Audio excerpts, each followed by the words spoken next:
TV NTR అద్భుతంగా ప్రసంగించారు. స్వర్గం నుంచి నేరుగా దిగొచ్చి మహానాడు వేదిక మీద ఆయన చేసిన ప్రసంగంతో టీడీపీ క్యాడర్స్ లీడర్స్ మంత్రముగ్ధులైపోయారు, భావోద్వేగానికి గురయ్యారు. ఆర్టిఫిషియల్ ఇంటెలిజెన్స్ తోటి చేసిన ఈ ప్రయత్నం, మహానాడు వేదిక మీద జరిగిన ఈ ప్రయత్నం గూస్ బంప్స్ తెప్పించింది. ఇంకా దీంతోపాటు హాల్ డీల్, దీని మీద చంద్రబాబు ఏం మాట్లాడారు, వీటన్నిటి మీద సమగ్రంగా విశ్లేషించడానికి మనతో ఉన్నారు పొలిటికల్ అనలిస్ట్ కేఎస్ ప్రసాద్ గారు. నమస్కారం ప్రసాద్ గారు. ముందుగా ఒకసారి ఎన్టీఆర్ గారు మాట్లాడింది చూద్దాం. ఆయన ఎలా జోష్ తెప్పించారో ఆ వేదిక మీద ఏఐ దీనిగా.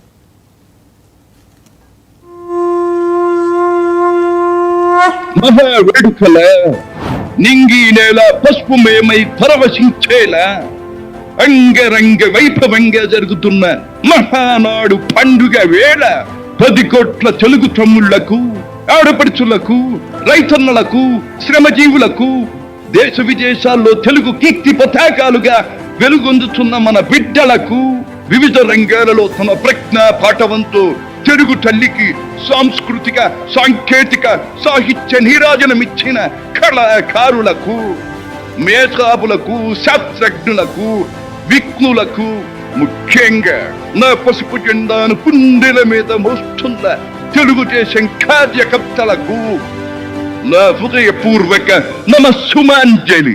సరిగ్గా 43 ఏళ్లయింది నా తెలుగు వారి కోసం, నా తెలుగు జాతి ఆత్మ గౌరవం నిలపడం కోసం తెలుగుదేశం పార్టీ స్థాపించి. నేను స్థాపించాను అనే కన్నా పుట్టింది అనాలేము. ఎందుకంటే ఆనాడు రామారావు గారు తీసుకున్న పార్టీని, ఆయన స్థాపించిన విధానం, అదంతా అందరికీ చరిత్ర. ఆ మానవుడు తెలుగు జాతి పరిరక్షణ కోసం ఆ రోజు ఆయన తీసుకుని నడుం బిగించిన ఉదంతంలో తెలుగు జాతి సంరక్షణ ఏం విధంగా జరిగిందో, ఇవాళ సగర్వంగా నేను తెలుగువాడిని చెప్పుకునే ఔదార్యం క్రియేట్ చేసిన ఒక మహోన్నతుడు ఆయన. ఇవాళ 10 కోట్ల దాకా ఆయన విస్తరింపజేసి ఏ టెక్నాలజీతో 10 కోట్లని సగర్వంగా చెప్పించే స్థాయికి తీసుకురావడం కన్నా ఆయన 6 కోట్ల ప్రజల్ని ఆ రోజు ఆయన పార్టీ స్థాపనతో పరిరక్షించిన దాన్ని. ఇన్ఫ్యాక్ట్ మీకు గుర్తుండే ఉంటుంది, మన పెద్దవాళ్ళు చెప్పేది, అప్పట్లో ఆంధ్రప్రదేశ్లో తుఫాన్లు ఉప్పెన్లు వచ్చినప్పుడు ఈ ఎన్టీఆర్ గారు, ఏఎన్ఆర్ గారు కలిసి జోలెపట్టి నిధులు సేకరించి, అంటే ఇది కమిట్మెంట్ ఫర్ తెలుగు జాతి. ఆయన దానికోసం ఆయన అప్పటి నుంచి ఎప్పుడు పాట కూడా ఉంది, వచ్చింది అమ్మ వచ్చాడు అన్న అని చెప్పేసి పాట కూడా ఉంది. మీకు మాట చెప్తా సార్, ఇవాళ సినీ పరిశ్రమలో ఎవడో ఎందుకు ఇంత నిస్సాకారంగా మాట్లాడుతూ ఆ రోజు అలా మాట్లాడకపోవడానికి గల కారణం ఏంటంటే, తెలుగు జాతిలో ఏ ప్రజకి కష్టం వచ్చినా ఆనాడు సినీ పరిశ్రమ 10 అడుగులు కిందకు వచ్చేది. అలాగే సినీ పరిశ్రమను పరిరక్షించుకోవడానికి ప్రజలు కూడా తిరిగి స్వచ్ఛందంగా, రామారావు గారు, నాగేశ్వరరావు గారు మద్రాసులో ఉన్నప్పుడు తిరుపతి నుంచి డైరెక్ట్గా తండోపతండాలుగా వెళ్ళి ఒక పర్యాటక రంగాన్ని పరిరక్షించిన ఉదంతాలు పునరావృతం చేసుకోవాలి. ఇవాళ వీళ్ళకి ఎవరికైనా బాధ్యత ఉంది. ఎప్పుడైనా ప్రత్యేకాంధ్ర కోసం కృష్ణ గారు ఆయన ప్రొటెస్ట్ కూర్చున్నారు. ఆ రోజు మీకు చెప్తున్నాను కదా, రాజకీయం అన్న కోణంలో కన్నా తెలుగు జాతి పరిరక్షణ కోసం సినీ పరిశ్రమ నుంచి ఆనాటి అతిరథ మహారథులు, ఉద్దండులు ఉన్న వాళ్ళు ఎవరు, ఎస్వీరం గారు తక్కువ, అయితే రామారావు గారు తక్కువ, నాగేశ్వరరావు గారు తక్కువ, కృష్ణ సోమబాబు గారు, ఎవరినైనా తీసుకోండి మీరు. వాళ్ళు ఒక కమిట్మెంట్ ఉండేది, రాజకీయాల పట్ల ఒక స్థిరమైన దృక్పథంతో రాజకీయాలు చేసేవారు. ఎవరి దాకా ఎందుకండి, కృష్ణ గారిని తీసుకోండి. నిజంగా ఆ రోజు రాజకీయానికి పనికొస్తానని గెలిచిన తర్వాత కూడా తదనంతర పరిణామంలో రాజకీయాల్లో is not my cup of tea అనుకుని వెళ్ళిపోయినంత ఔదార్యం మరి చిరంజీవి గారు చాటుకున్నారు. అట్లా ఆ మాటకు వస్తే, అంటే ఇది మీరు ఎందుకు కంపారిజన్ చెప్తున్నాం అంటే, తెలుగు జాతి కోసం రామారావు గారు నిలబడింది ఉదంతాలు మీరు చూసుకుంటే ప్రతిసారి, even though is in cinema field, ప్రతిసారి ఆయన ఉన్నారు కాబట్టి ఆయనకి జనాదరణ జనంలో ఈ రోజుకి కూడా గుండెల్లో ఉన్నాడు. ఆయన ఉంటారు కూడా. అది చరిత్ర సార్. కొంతమంది చరిత్రకారులు, చరిత్ర పురుషులు అని ఉంటారు, యుగ పురుషులు, ఇలాంటి వాళ్ళందరికీ కొన్ని శతాబ్దాలు శాసించేంత స్థాయి ఆయన దగ్గర ఉంది. వైబ్రేషన్స్ వీళ్ళందరూ కంటిన్యూ అవ్వాల్సిందే. కానీ ఒరిజినల్ ఫ్లేవర్ అంటే ఏంటంటే that is what Nandamuri Taraka Ramarao గారు, అంతకని ఇంకేం లేదు. సరే, నిన్న మహానాడులో ఏంటంటే హెచ్ఏఎల్ మీద ఎందుకని అట్లా నేషనల్ మీడియా గట్టిగా వేసుకున్న తర్వాత సాయంత్రం రెస్పాండ్ అయినట్టున్నారు సార్. ఒకటి నేను చెప్తాను, మనకి ప్రత్యేక హోదా అన్నదాన్ని తీసేసి ఇండస్ట్రియల్ ఇన్సెంటివ్స్తో కూడిన ప్యాకేజ్తో ఒక ఒప్పందానికి అసెంబ్లీ తీర్మానంతో ఒప్పుకున్న ఆనాటి ప్రభుత్వంలో ది స్పాన్ ఆఫ్ తమిళనాడు ప్రజలకు ఈల్డ్ అయ్యి ఇండస్ట్రియల్ ఇన్సెంటివ్స్ తీసేశారు. నేను ఇదే వేదికలో ఎన్నోసార్లు చెప్పాను. ఆ ఇండస్ట్రియల్ ఇన్సెంటివ్స్ తరలిపోయిన తర్వాత తదనంతర పరిణామంలో కియా మోటార్ యాన్సిలరీస్ ఎన్ని యూనిట్లు అక్కడికి తరలిపోయి ఇప్పుడు మీరు కర్ణాటక బార్డర్ తీసుకుందాం. హెచ్ఏఎల్ ఎప్పుడండి మహానుభావుడు జవహర్లాల్ నెహ్రూ గారు రెండో ప్రణాళికలో స్థాపించిన ఒక ఔదార్యాన్ని చాటుకున్న దేశ సెకండ్ 5 year ప్లాన్లో. ఎస్. రెండోది ఇవాళ హెలికాప్టర్స్ అక్కడ తయారవుతున్న దాంట్లో ఇవాళ దాని భవిష్యత్తు భారతదేశ రక్షణ రంగానికి వాళ్ళు ఇస్తున్న వెన్నుదన్ను ఇలాంటి దీంట్లో మనకి ఆ రోజు ఇందిరాగాంధీ గారు ఎక్కడంటే ఇక్కడ మనకి మెదక్ డిస్ట్రిక్ట్లో ఆర్డినెన్స్ కంపెనీ ఇచ్చిన తర్వాత మన ప్రైడే కదా సార్ అది. అలాగే కర్ణాటక కదా హెచ్ఏఎల్ ఈస్ ప్రైడ్ అని ఒకటి ఆంధ్ర రాష్ట్రానికి తరలిస్తారన్న దాని గురించి ఒక ఆంధ్రుడిగా గర్వంగా చెప్పుకోవాలి తరలి వస్తే. కానీ ఒక రాష్ట్రం వాళ్ళ ఔన్నత్యాన్ని తగ్గించి మన ఔన్నత్యాన్ని పెంచుకోవడానికి ఎన్డీఏ కూటమిలో ఇవాళ ఉన్నంత మాత్రాన ఎన్డీఏ డెసిషన్స్ తీసుకునేంత స్థాయి ఉందా అన్నది ప్రశ్నించబడింది నేషనల్ మీడియాలో కూడా. వివరణ ఇచ్చారుగా ఆయన, నాకు అట్లాంటి ఉద్దేశం ఏం లేదు సార్. ఒకటి ఎక్స్పాన్షన్ యూనిట్స్లో they may be a probability that అక్కడ నేషనల్ వైడ్గా తీసుకునే డెసిషన్స్లో ఇప్పుడు బెంగళూరు అండ్ అనంతపూర్ 150 kilometers ఉంటుంది. 150 కూడా లేదు సార్. పైవచ్చి వాళ్ళ దగ్గర ఉన్న ఫెసిలిటీస్లో 10,000 ఎకరాలు ఆ బోర్డర్లో ఎవరు వాళ్ళు దానికి అంత కష్టపడి ఆంధ్ర రాష్ట్రం అనంతపూర్ రావాల్సింది ఏముంది? ఇలా మా అయితే ఎక్స్ప్లోర్ చేసిన ఆప్షన్ అనంతపూరే కదా. లేదా వాళ్ళ అధికార ప్రతినిధులు తెపలశాలలో కూర్చొని చెప్పుకున్నట్టు ఇవాళ ప్రపంచ వినూత్నమైన విమానాశ్రయాలని కట్టడానికి, విమాన రంగాన్ని అభివృద్ధి చేయడానికి ఇక్కడ ఏ విమానాలైనా వచ్చి ఇక్కడ ఆగడానికి 40,000 ఎకరాలు ఎక్వైర్ చేస్తామని చెప్పారు కదా. చెప్పారుగా. అది ఇక్కడ 44,000 ఎకరాలు ఏది ఇప్పుడు అదనంగా ఇప్పుడు అమరావతిలో సమీకరించబోతున్నాం అన్న దాని మీద ఇప్పుడు వీళ్ళు చెప్పిన దానికి వాస్తవానికి ఎంత దగ్గర ఉంది, దూరం ఉందన్న ఉన్న వాళ్ళే world class hangers facility is going to be incorporated అండి. అది అకార్డింగ్ టు దెమ్ వాళ్ళు మాట్లాడుతుంది. వాళ్ళని బీజేపీ అని చెప్తున్నది. కానీ సార్ బీజేపీ చెప్పలేదు సార్, మీరు డోంట్.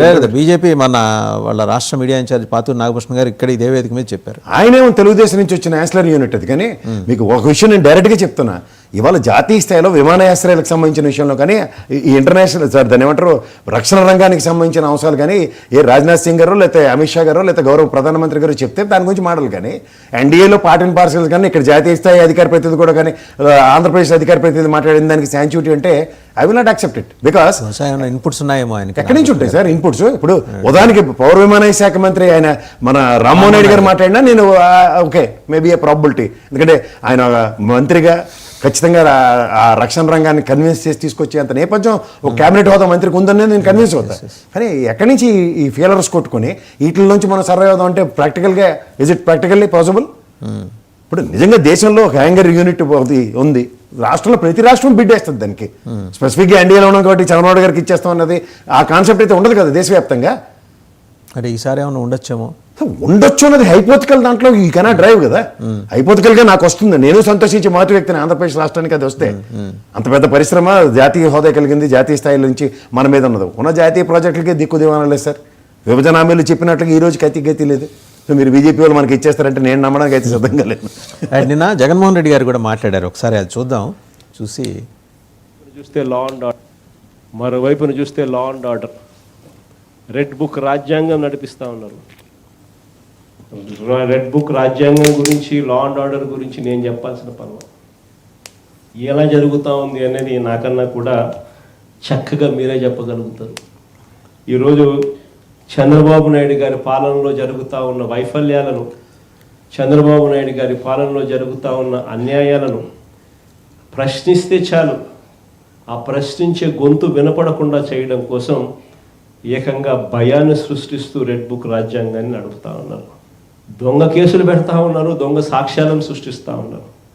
ఇంత మంచి చేసిన మనకే ఒక్కొక్కసారి ఈ మాదిరిగా ప్రతిపక్షంలో కూర్చోని పరిస్థితి వస్తే, ఇక ఏ మంచి చేయని ఈ మనిషి, అన్ని అబద్ధాలు మోసాలు చేసే ఈ మనిషిని రేపొద్దున ఎన్నికలు వచ్చినప్పుడు ప్రజలు తంతే ఇంక ఎంత దూరంలో పడతాడు చంద్రబాబు నాయుడు అని చెప్పి నేను వేరే చెప్పాల్సిన పని. సో అదండి, చాలా దూరంలో వెళ్ళి పొద్దున ఖచ్చితంగా ఎన్నికలు ఎప్పుడు వచ్చినా కూడా రేపొద్దున చంద్రబాబు నాయుడు గారు అనే వ్యక్తి ప్రజలు ఈ పక్క తంతే డిపాజిట్లు కూడా రాని పరిస్థితులకి ఆ పక్క పడతాడు అని మాత్రం ఖచ్చితంగా ఓకే. ఏంటి నిన్న ఎందుకని ప్లీజ్ ఎందుకు అలా మాట్లాడారు ఆయన అంటే టూ మచ్ ఆఫ్ బొంబార్డింగ్ ఎప్పుడైతే జరుగుతున్న దగ్గర ఏమవుతుందంటే, ఇప్పుడు ఆయన యాజ్ అ జగన్మోహన్ రెడ్డి మాజీ ముఖ్యమంత్రిగా ఆయన ఈ స్టేయింగ్ సమ్ స్టేట్మెంట్స్ ఎట్లాంటివి ఉన్నాయంటే, ఆయన ఒక 98% అబోవ్ సక్సెస్ నెరేషన్ చూసుకున్నాడు ఇది సంక్షేమ పథకాలు ప్రజలకు అందించే విషయంలో. కాబట్టి అతను ఆయన ప్రాస్పెక్ట్లో ఆయన చేసిన అభివృద్ధి ఏదైతే ఉందో దానికే ప్రజాస్వామ్యంలో ఆయనకి 11 సీట్లు ఇస్తే అన్న కాన్సెప్ట్ని డ్రైవ్ చేశాడు ఆయన. నేను ఎన్ని చేసిన నాకే 11 ఇచ్చారంటే 5 సంవత్సరాలు వాళ్ళు ఓపిక నశించిపోయి రేపు పొద్దున ఎలాంటి పరిస్థితులు డ్రైవ్ చేస్తారో, డిపాజిట్లే వస్తాయి రావా అన్న దాంట్లోనే మాట్లాడాడు. బ్రహ్మాండంగా అభివృద్ధి చేస్తున్నాడు చంద్రబాబు గారు. ఆయనకి ఏం కనిపించట్లేదా జగన్మోహన్ రెడ్డి గారికి అభివృద్ధి? సార్, అభివృద్ధి కనిపించాలి అంటే నాకైనా మీకైనా కనబడాలి కదా. మీరు ఒక సీనియర్ జర్నలిస్ట్, మీరు ఈ రోజు దాకా ఈ 11 రేపు జూన్ 4కి ఎగ్జాక్ట్ ఇంకో 4 రోజులు ఉంది, సంవత్సరం అయితే కంప్లీట్ అయినట్టే కదా. 1 year స్పాన్లో ఇవాళ రాష్ట్రంలో పలానాది అని ఒకటి చెప్పండి నాకు. పరిగెత్తుకు వస్తున్న ఇండస్ట్రీస్ గురించి మీకు కనపట్లేదా ప్రసాద్ గారు? అంటే నాకు కనపడడం కన్నా ఇప్పుడు ఇండస్ట్రీ కోసం టీసీఎస్ అన్న దగ్గర వాళ్ళు అట్లీస్ట్ ఒక థ్యాంక్స్ చెప్పండి ఉదంతం. వర్షా మీద ఈ రోజు కూడా ఎయిర్ క్లియర్ అవ్వకుండా ఛాలెంజ్లకు పరిమితం. నిన్న చేశాడు కదా ఆయన, క్లియర్ చేశాడు కదా. ఏమని? వర్షాకి ఇవ్వలేదని ఏమని చెప్పాడా? కాదు, మేము మార్కెట్ రేట్కి ఇచ్చాము, అది తర్వాత విషయం సార్. వర్షాకి ఇచ్చారు అన్న దగ్గర వాట్ ఇస్ ద క్రెడెన్షియల్స్? 99 పైసలకి ఇచ్చామని నువ్వు నిరూపిస్తే రాజీనామా చేస్తా అన్నాడు కదా. 99 పైసలు మీరు చూస్తున్నారు, వర్షా క్రెడెన్షియల్స్ మేము మాట్లాడుతున్నాం. 99 పైసలు ప్రభుత్వ నిర్ణయం sir. I'm not denying and మీరు రండి సార్, 2 నెలల కంపెనీ తీసుకుని మీరు రండి, మీరు ఇండస్ట్రీ తీసుకోండి. నేను రావడం కన్నా సార్ ఇవాళ వర్షా క్రెడెన్షియల్స్తో ఇవాళ వర్షా ఏం చేయబోతుందో సార్ చెప్పానండి. ఎన్ని రోజులు స్టార్ట్ చేస్తుందో చెప్పానండి. అంతదాకా ఎందుకు సార్? ఒక పెద్ద డేటా సెంటర్ 6,000 కోట్ల రూపాయల ఇది రెవెన్యూస్ జనరేట్ చేయబోతోంది. చాలా మందికి ఏది దాని మీద బ్యాంకే చాలా ఇండస్ట్రీస్ అన్ని కలిసి నడుస్తాయి. ఎలా?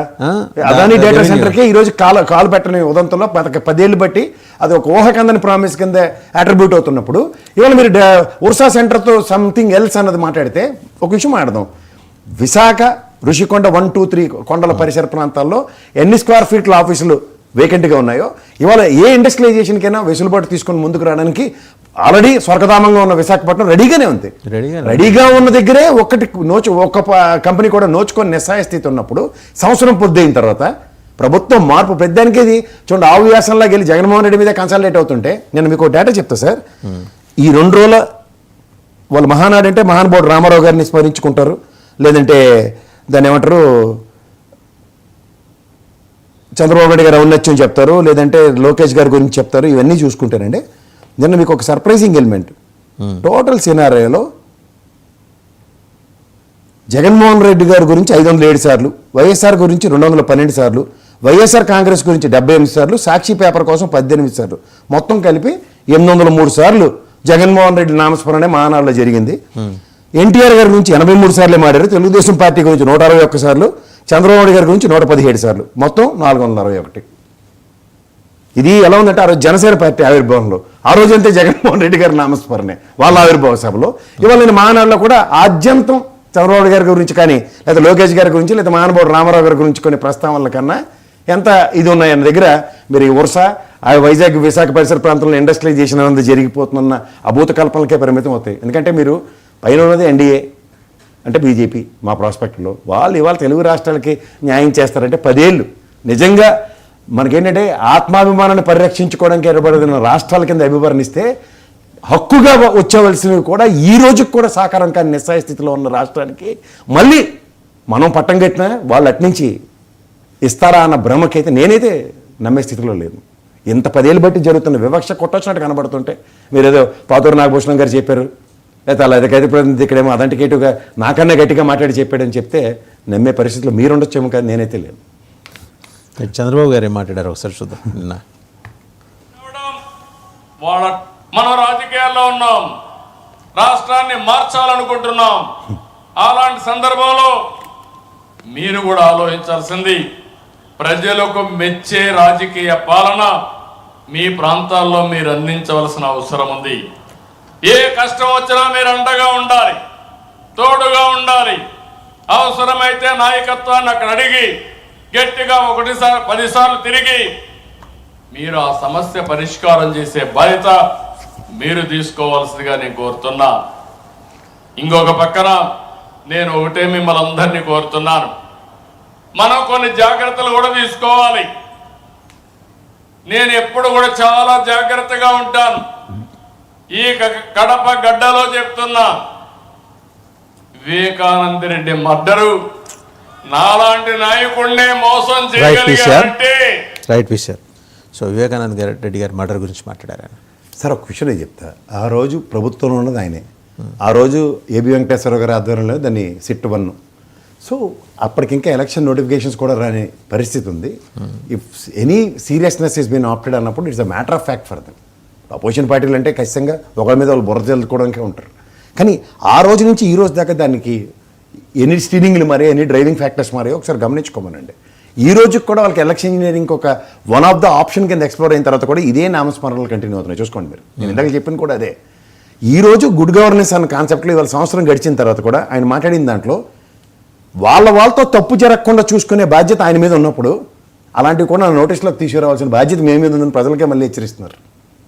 మీరు ఇది గమనించండి. ఎందుకంటే అంటే నేరుగా పబ్లిక్ తోటి ఎక్కువ ఇంటరాక్ట్ అవుతారు కదా. That's what I'm saying. పబ్లిక్తో ఇంటరాక్ట్ అయ్యే ముందు మనం చేయవలసింది దానికి ఒక గైడ్ లైన్స్ పార్టీ పరంగా ఆయనే ఇవ్వాలి కదా. వాళ్ళు ఇసుక దోపిడీ, మద్యం దోపిడీ ఇలాంటివన్నీ మనం ఎన్ని చర్చించుకుంటున్నాం రోజును, వీటిలన్నింటి మీద ఒక స్టాటిస్టిక్స్ కరెక్ట్గా ఆయన దగ్గర ఉన్నప్పుడు నేను ఒకటే చెప్తున్నాను సార్, ఆయన 95 ముఖ్యమంత్రి గారిని మీరు చూస్తారన్న 2025లో కూడా ఇదే చంద్రబాబు నాయుడు గారు ఆయన ఔన్నత్యాన్ని 95 నుంచి ఆయన 15 సంవత్సరాలు కంప్లీట్ చేసుకున్నాడు ఆయన ముఖ్యమంత్రిగా. ఆయన గత 14 సంవత్సరాల్లో ఒక ముఖ్యమంత్రిగా అడ్మినిస్ట్రేషన్ మీద ఆయనకున్నంత అథెంటికేషన్ ఈ 1 ఇయర్లో మీరు ఎప్పుడైనా చూసారు ఒక సీనియర్ జర్నలిస్ట్గా? విల్ ఇట్ కాల్ ఏదో దానికన్నా ముందే హెడ్డింగ్ పెట్టుకుంది నాది మంచి ప్రభుత్వం అని చెప్పడం తప్ప అసలు ఆయన దగ్గర ఈరోజు చేతిలో డబ్బులుంటే అసలు ఆయన ప్రదర్శించే దర్పమే వేరు. 1,65,000 కోట్ల దగ్గర అప్పు తీసుకొచ్చారు. ఇప్పటికీ ఏమవుతుందో చెప్పలేని పరిస్థితిలో ఉన్నారు. వాళ్ళు చెప్పబోతున్నారు సంపద సృష్టికి సంబంధించి కీలకమైన తీర్మానం ఇవాళ ఆమోదించబోతున్నారు. దాంతో ఆ ఫార్ములా ఏంటనే జనాలందరికీ తెలిసిపోతుంది. అలాగే సార్, మీరు చదువుకున్న వెంటనే జాబ్ చేయాలన్న దానికి ఇంట్లో మీకు ఒక పెద్ద మనిషి సభ ఒకటి పెట్టి దాంట్లో తీర్మానం చేస్తారు కానీ ఉద్యోగం చేయరేటి మీరు చెప్పండి సార్. అంటే primary motto government step into the shoes of governance. వాళ్ళు ప్రైమ్ ఆఫ్ వాయిస్ గా ఫస్ట్ చేయవలసిన పనే చెప్తాను. దానికి కూడా ఆయన దగ్గర సంవత్సరం అయిన తర్వాత ఆలోచించి ఇంకా సంపద దానికి కూడా ఆయన దగ్గర సమాధానం ఉంది. 5 ఏళ్ల దుర్మార్గ పాలన తర్వాత ఈ రోజు ఇప్పుడిప్పుడే గాడిన పడుతున్నాం